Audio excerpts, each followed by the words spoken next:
এক রাতে শাশুড়ি বললেন, তুমি যদি আমাকে টাইম না দাও, শারীরিক সম্পর্ক না করো, তাহলে তোমাদের ডিভোর্স করিয়ে দিব। ভয়ে আমার গলা শুকিয়ে গেল। কারেন্ট চলে গেছে, তাই ঘামছি। সুর বাড়ি এসেছি বেড়াতে। নতুন বিয়ে করেছি, বউয়ের প্রতি লয়াল, সেও আমার প্রতি লয়াল। আমাকে নাকি আমার শাশুড়ি আম্মাই পছন্দ করেছিল, কিন্তু আমি বিয়ের আগে জানতাম না যে এটা শারীরিক পছন্দ, যা এখন বুঝতে পারলাম। কয়েক মাসে যা বুঝলাম, আমার স্ত্রী লিলি একটা গর্লভ। তাকে একটা গাভীর সাথে তুলনা করা যায়। তাকে যদি বলি আজ সারাদিন গল্প করব, সে তাই করবে। যদি বলি আজ ঘুমাবে না, সে ঘুমাবে না। তার নিজের ইচ্ছা নাই, সে আমার কথা মতো চলে। কিন্তু সমস্যা হচ্ছে, আমি বাদে তার সবচেয়ে গুরুত্বপূর্ণ হচ্ছে তার বাবা মা। তার মা যদি বলে ডিভোর্স দিতে, আমাকে সে দিয়ে দিবে। এটাই আমার ভয় কাহিনী। বর্তমানে আমার শাশুড়ি আমাকে শারীরিক সম্পর্কের প্রস্তাব দিলেন। উনি বললেন আমার সুর আজকাল আর উনার সাথে সময় দেয় না। আমি লজ্জায় চুপ হয়ে আছি। এদিকে কারেন্টও চলে গেছে, আর সে এসব বলছে। অন্য রুমে লিলি ঘুমাচ্ছে। এই রাতের বেলা গরমেও সে দিব্যি ঘুমাচ্ছে। কিভাবে আল্লাহ জানে। আমি আগে ভাবতাম এগুলো টিভি ও পত্রিকাতে হয়, শাশুড়ি জামাই মিলন। কিন্তু আজ বুঝলাম বাস্তবেও হতে পারে, যদি শাশুড়ি খারাপ থাকে। এখন আমার ভয়, মা এরকম, তাহলে মেয়ে কেমন হবে? সেও কি চাইবে তার মেয়ের জামাইয়ের সাথে? ছি, এসব আমি কি ভাবছি। বর্তমানে ফিরলাম কল্পনা হতে। শাশুড়ি বলছেন, রাত ৩টায় তুমি আমার রুমে এসো। আজ তোমার সুর ফিরবে না। আসবে তো? আমি ঘড়ির দিকে তাকালাম, রাত ১টা বাজে। আমি উঠে দাঁড়ালাম, আর তখনই কারেন্ট আসলো।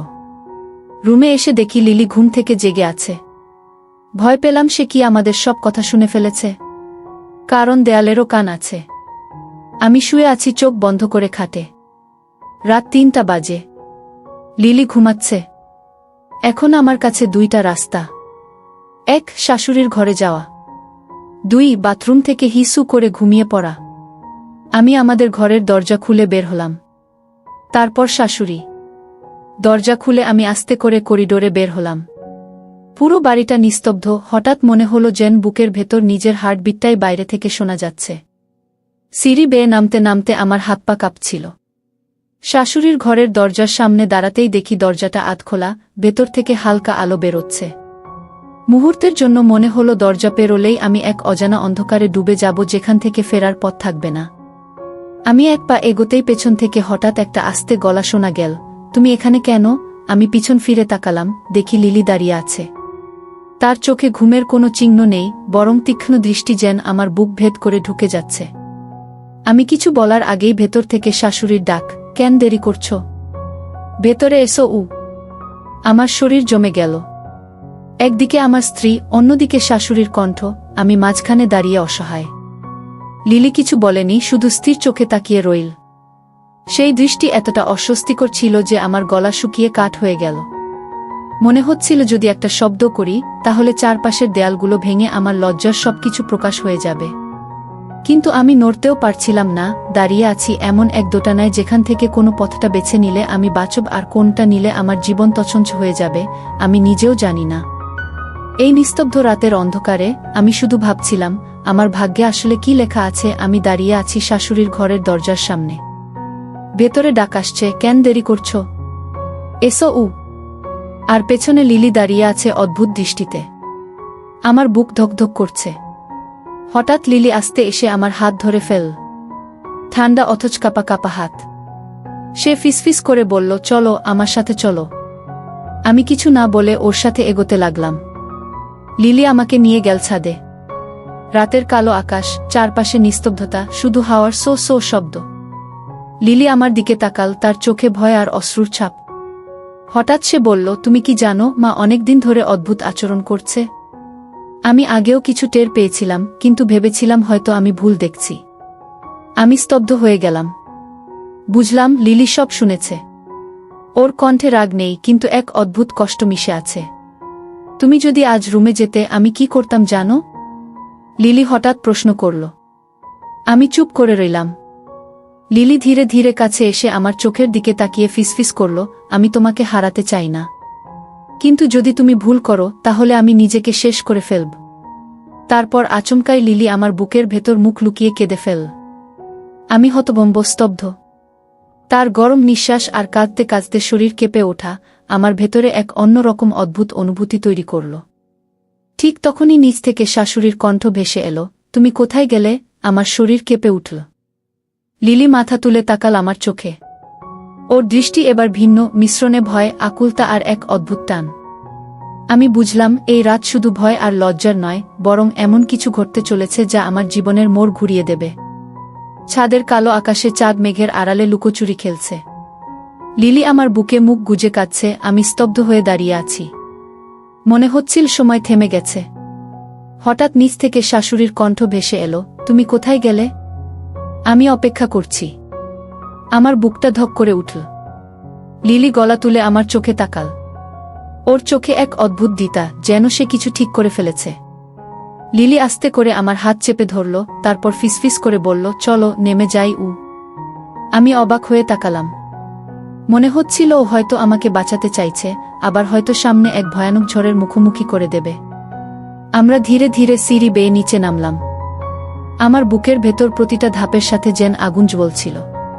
শাশুড়ির ঘরের সামনে পৌঁছাতেই দরজা পুরো খুলে গেল। আলোয় ভেসে উঠলেন উনি, আমার শাশুড়ি। সাদা জামা পরা, চোখে অদ্ভুত দৃষ্টি। তিনি একবার আমাকে দেখলেন, একবার লিলিকে। তারপর ঠোঁটে হালকা হাসি এনে বললেন, তুমি তো এলেই না, এত দেরি করলে কেন? আমার গলা শুকিয়ে গেল। আমি কোনো উত্তর দেওয়ার আগেই লিলি একেবারে আমার হাত শক্ত করে ধরে সামনে এগিয়ে গেল। তার গলা কেঁপে উঠলেও কথাগুলো স্পষ্ট শোনা গেল, মা, তুমি কি করতে চাইছো আমি সব বুঝতে পারছি। আমি আজ রাতে সব শুনেছি। তুমি আমার স্বামীকে এভাবে অপমান করতে পারো? তোমার নিজের মেয়ের জামাইয়ের দিকে এমন চোখে তাকাতে লজ্জা করে না? ঘরে এক মুহূর্তের নিস্তব্ধতা। শাশুড়ির মুখের হাসি মিলিয়ে গেল। তার চোখ লাল হয়ে উঠল, ঠোঁট কাঁপছিল। তিনি ধীরে ধীরে বললেন, তুই জানিস না লিলি, তোর বাবার সাথে আমার সম্পর্ক কেমন হয়ে গেছে। আমি একা। আমি ভেবেছিলাম। চুপ থাকো মা।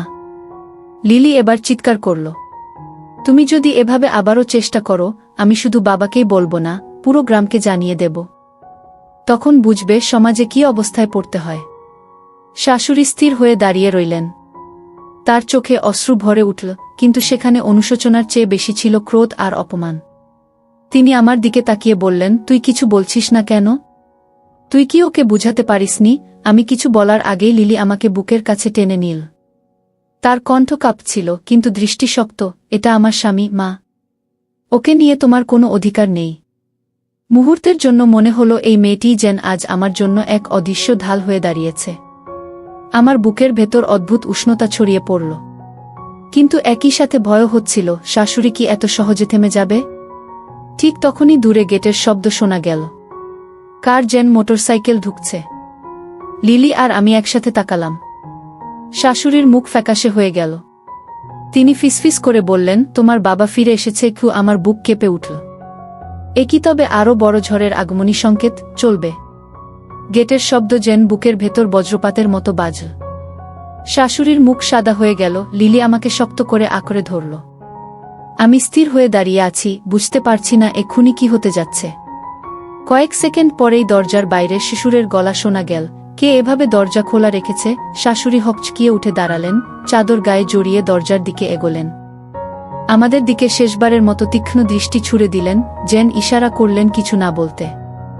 লিলি আমার হাত ছেড়ে দিল, কিন্তু তার চোখ বলছিল, চিন্তা করো না, আমি আছি। কিশোর ঘরে ঢুকতেই চারপাশ নিস্তব্ধ হয়ে গেল। তার চোখ ক্লান্ত, কিন্তু কণ্ঠ ছিল কঠিন। এত রাতে তোমরা সবাই জেগে আছো কেন? লিলি চুপ। আমি চুপ। শুধু শাশুড়ি ভাঙা গলায় বললেন, গরমে ঘুম আসছিল না। তাই আমি দেখলাম। লিলি কেঁপে উঠল, তার ঠোঁট নড়ছে, যেন সব বলে দেবে এক্ষুনি। আমি ওর হাত চেপে ধরলাম। এই মুহূর্তে যদি সত্যি ফাঁস হয়ে যায়, তবে পুরো সংসার ভেঙে যাবে। সুরের দৃষ্টি আমাদের উপর ঘুরে এলো। কয়েক মুহূর্ত তাকিয়ে থেকে তিনি বললেন, আজকে আমি ক্লান্ত। আলো নিভিয়ে ঘুমাও। তারপর তিনি শোবার ঘরে ঢুকে দরজা বন্ধ করে দিলেন। শাশুড়ি হালকা শ্বাস ফেললেন, তারপর আমার দিকে তাকালেন। তার চোখে অনুশোচনা নেই, বরং অদ্ভুত একটা ক্রোধ, যেন লিলি আমাকে বাঁচিয়ে দিয়ে তার পরিকল্পনাকে ভেঙে দিয়েছে। লিলি এবার মুখ খুলল, তার কণ্ঠ কাঁপছিল কিন্তু শব্দগুলো ধারালো। মা, আমি এবার চুপ থাকলাম বাবার জন্য। কিন্তু আবার যদি এভাবে করো, আমি বাবাকে সব বলে দেব। তখন শুধু সংসার ভাঙবে না, তোমার মুখও সমাজে দেখানোর জায়গা থাকবে না।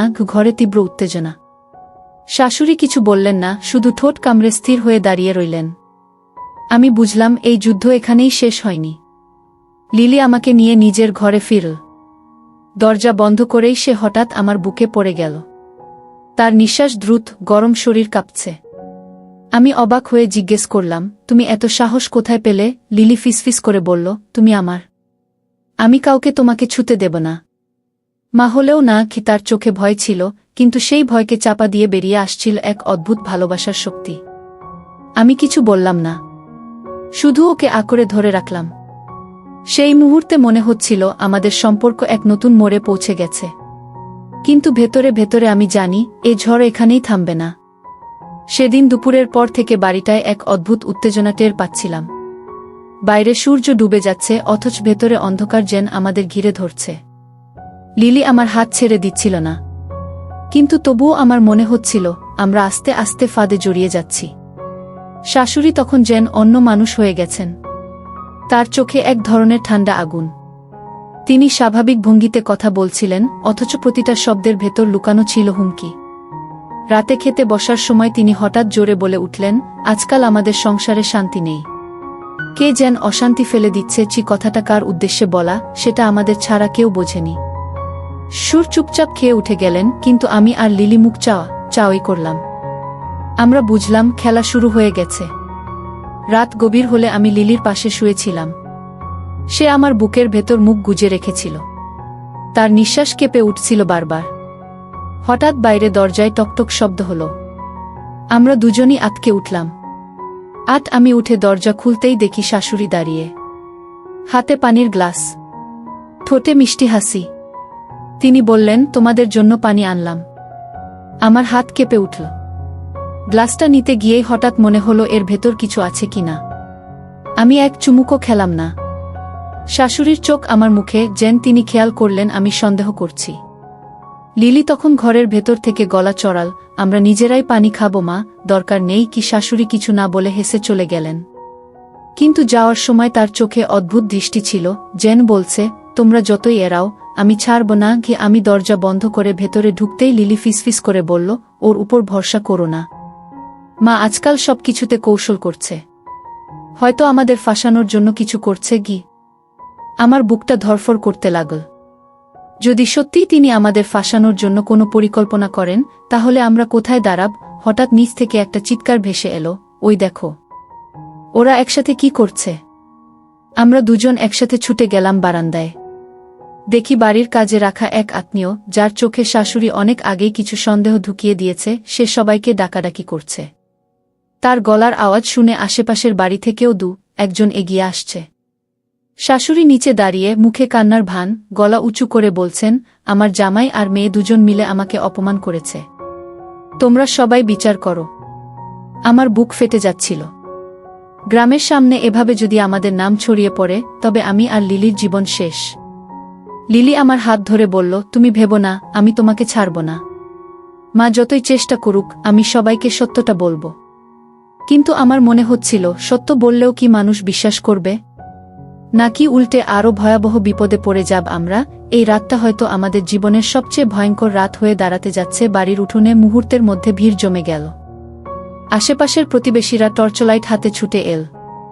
শাশুড়ি তখন উঠোনের মাঝখানে দাঁড়িয়ে বুক চাপড়াচ্ছেন, চোখ থেকে পানি ঝরছে, গলা উঁচু করে বলছেন, আমার মেয়ের জামাই আমার ইজ্জত নিতে চেয়েছে। আমি কি এ বয়সে এসব সহ্য করব? তোমরা সবাই বিচার করো। চারদিক গুঞ্জনে ভরে উঠল।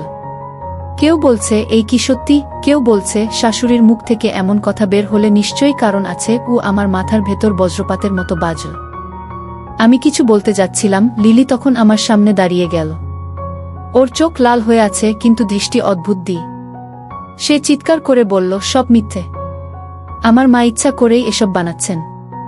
উনি আমাদের ফাঁসাতে চাইছেন, কারণ উনি নিজেই আমার স্বামীকে কুপ্রস্তাব দিয়েছেন। প্রথমে কেউ বিশ্বাস করতে চাইল না। চারদিক থেকে অবিশ্বাসের আওয়াজ উঠল। একজন বলল, মেয়ে কি কখনো মায়ের বিরুদ্ধে এমন কথা বলে? আরেকজন বলল, হয়তো জামাইকে বাঁচাতে বানিয়ে বলছে। শাশুড়ি তখন কপালে হাত রেখে কাঁদছেন, আমার আপন মেয়ে আমাকেই দোষারোপ করছে। আমার এ বয়সে আর কি বাকি রইল। আল্লাহ, পরিস্থিতি আরও ভয়ঙ্কর হয়ে উঠল। সুর তখন ঘর থেকে বের হয়ে এলেন। তার মুখ গম্ভীর, চোখ ভয়ঙ্কর। তিনি ভিড় ঠেলে সামনে এসে গর্জে উঠলেন, এখানে কি হচ্ছে? কার সাহস হলো আমার পরিবারের নামে কলঙ্ক লাগায়? সবাই একসাথে চুপ হয়ে গেল। শাশুড়ি তৎক্ষণাৎ তার পায়ের কাছে গিয়ে বসে পড়লেন, শোনো, তোমার জামাই আমাকে অপমান করেছে। আমি সব সহ্য করেছি, কিন্তু আজ পারলাম না। আমি বাঁচতে চাই না। আমি এগিয়ে গেলাম, বুক ধরফর করছে। আমি বলতে গেলাম, কিন্তু গলা শুকিয়ে গেল। ঠিক তখন লিলি শ্বশুরের সামনে দাঁড়িয়ে চিৎকার করে বলল, সব মিথ্যে। বাবা, মায়ে আমার স্বামীকে কুপ্রস্তাব দিয়েছেন। উনি যদি আবারও মিথ্যে বলেন, আমি হাত কেটে ফেলব সামনে, সবার সামনে। এই কথায় চারদিক গুঞ্জনে ভরে গেল। গ্রামবাসীরা হতভম্ব। কেউ বিশ্বাস করছে শাশুড়িকে, কেউ লিলিকে। সুর স্থির হয়ে গেলেন। তার চোখ একবার স্ত্রীর দিকে, একবার মেয়ের দিকে, আরেকবার আমার দিকে। হঠাৎ তিনি গর্জে উঠলেন, সত্যি না মিথ্যে আমি নিজে বের করব। কাল সকালে গ্রামের মুরব্বিদের ডাকব। সবার সামনে বিচার হবে। উঠোনের বাতাস জমে গেল। শাশুড়ির মুখ ফ্যাকাশে হয়ে গেল, তবু চোখে ক্রোধের আগুন। লিলি আমার হাত শক্ত করে ধরল, তার ঠোঁট কাঁপছিল। আমি বুঝলাম, আগামী ভোর আমাদের জন্য শুধু বিচার নয়, হয়তো জীবনমরণের পরীক্ষা হয়ে উঠতে যাচ্ছে। সকাল হতেই গ্রামের মসজিদের সামনে বড় অঙ্গনে সবাই জড়ো হল। মুরব্বিরা এসে বসলেন, চারদিকে মানুষের ভিড়। আমি আর লিলি একসাথে দাঁড়িয়ে আছি। বুকের ভেতর ধকধক করছে। শাশুড়ি মাথায় ওড়না টেনে মুখ নামিয়ে বসে আছেন, কিন্তু চোখে সেই চিরচেনা ভান করা কান্না। শ্বশুর সবাইকে উদ্দেশ্য করে বললেন, আজ রাতে আমাদের পরিবারে যা ঘটেছে তার সত্য বের না হলে আমি কাউকে মুখ দেখাতে পারব না। তাই তোমাদের সামনে বিচার বসালাম। প্রথমে শাশুড়ি কথা বললেন। কেঁদে কেটে বললেন, আমি একটা দুঃখী স্ত্রী, স্বামী আমাকে ভালোবাসে না। আমি শুধু সংসার টিকিয়ে রাখতে চাইছিলাম। অথচ আমার মেয়ের জামাই, সে আমার ইজ্জতের দিকে হাত বাড়িয়েছে। আমি রাতের বেলা নিজের ঘরে বসে আল্লাহকে ডাকছিলাম, তখনই সে মানুষজন গুঞ্জন তুলল। অনেকেই মাথা নাড়ল, কারণ সমাজে একজন শাশুড়ির কথা এত সহজে মিথ্যে মনে হয় না। এরপর লিলি দাঁড়াল। তার চোখে অশ্রু, কিন্তু কণ্ঠ শক্ত, সব মিথ্যে। আমার মায়ে আমার স্বামীকে কুপ্রস্তাব দিয়েছেন। আমি নিজে কান দিয়ে শুনেছি। রাত ৩টায় উনি আমার স্বামীকে ঘরে ডাকছিলেন। আমি ওকে বাঁচিয়েছি। আমার মা নিজের লজ্জা ঢাকতে এখন উল্টো অভিযোগ করছেন। চারদিক আবার সরব হল। কেউ বিশ্বাস করল লিলিকে, কেউ করল না। আমি এতক্ষণ চুপ ছিলাম। এবার উঠে দাঁড়ালাম। বুক ধরফর করছিল, কিন্তু স্পষ্ট গলায় বললাম, আমি কিছুই চাইনি। আমি শুধু আমার সংসার চেয়েছি। শাশুড়ি আম্মা আমাকে যেদিন থেকে চাপ দিতে শুরু করলেন, সেদিন থেকেই আমি ভয়ে ভয়ে আছি। কিন্তু আজ আমি আর চুপ থাকতে পারব না। উনি যদি সত্যিই নির্দোষ হন, তবে আমি শপথ করে বলছি, আল্লাহ আমাকে ধ্বংস করুন। আর যদি আমি সত্যি বলি, তবে আল্লাহর কাছে চাই উনি নিজের অপরাধের শাস্তি পান। ও সবাই স্তব্ধ হয়ে গেল। মুহূর্তের জন্য যেন বাতাসও থেমে গেল। একজন প্রবীণ মুরব্বী এগিয়ে এলেন। তিনি শাশুড়ির দিকে তাকিয়ে বললেন, বোন, সত্যি কি আল্লাহ ছাড়া কেউ জানে না? কিন্তু মেয়ের মুখে মায়ের বিরুদ্ধে এ অভিযোগ যদি মিথ্যে হতো, তবে সে এত বড় সমাজে দাঁড়িয়ে বলতো না। কারণ এটা তো তার নিজের লজ্জাও। আর জামাইয়ের চোখে আমরা ভয়ের ছাপ দেখেছি, লালসা নয়। তুমি যদি নির্দোষ হতে, তোমার চোখে অপরাধবোধ থাকতো না। শাশুড়ির মুখ ফ্যাকাশে হয়ে গেল। তিনি চুপচাপ বসে রইলেন। হঠাৎ কেঁপে উঠে বললেন, হ্যাঁ, আমি ভুল করেছি। আমি একা হয়ে গিয়েছিলাম। স্বামী আমার দিকে তাকাত না। আমি ভুল পথে ভেবেছিলাম। কিন্তু আমাকে ক্ষমা করুক। চারদিক গুঞ্জনে ভরে উঠল। কেউ বলল, আস্তাগফিরুল্লাহ, কেউ বলল, এমন লজ্জাজনক কাজ। সুর চোখ বন্ধ করে মাথা নিচু করলেন। তার চোখে অশ্রু জমল। তারপর তিনি গলা ভারী করে বললেন, তুমি আমাকে ধ্বংস করলে। আমি সংসারের মানচিত্র ভেঙে গেল গো। শাশুড়ি কাঁদতে কাঁদতে মাটিতে পড়ে গেলেন। লিলি আমার হাত শক্ত করে ধরেছিল। ওর চোখে অশ্রু, কিন্তু মুখে দিতা, আমি তোমাকে বাঁচালাম। আজ থেকে আমাদের সংসার হবে শুধু আমাদের। সেদিন থেকে আমাদের জীবন অন্য পথে চলে গেল। শাশুড়িকে শ্বশুর আলাদা ঘরে পাঠালেন, কারো সাথে মেশা কমিয়ে দিলেন। গ্রামবাসী যদিও ফিসফিস করত, কিন্তু আস্তে আস্তে সময়ের সাথে সব থেমে গেল। আমি আর লিলি বুঝলাম, কখনো কখনো সবচেয়ে ভয়ঙ্কর মানুষ আমাদের সবচেয়ে কাছের মানুষই হতে পারে। আর ভালোবাসার আসল মানে হল কঠিন সময়ে পাশে দাঁড়ানো, বুক চিতিয়ে রক্ষা করা। এই ঘটনাটা আমাদের সংসারকে ভেঙে দেয়নি, বরং আগের চেয়ে শক্ত করেছে। তবে সেই রাতের স্মৃতি আমি কোনোদিন ভুলতে পারব না।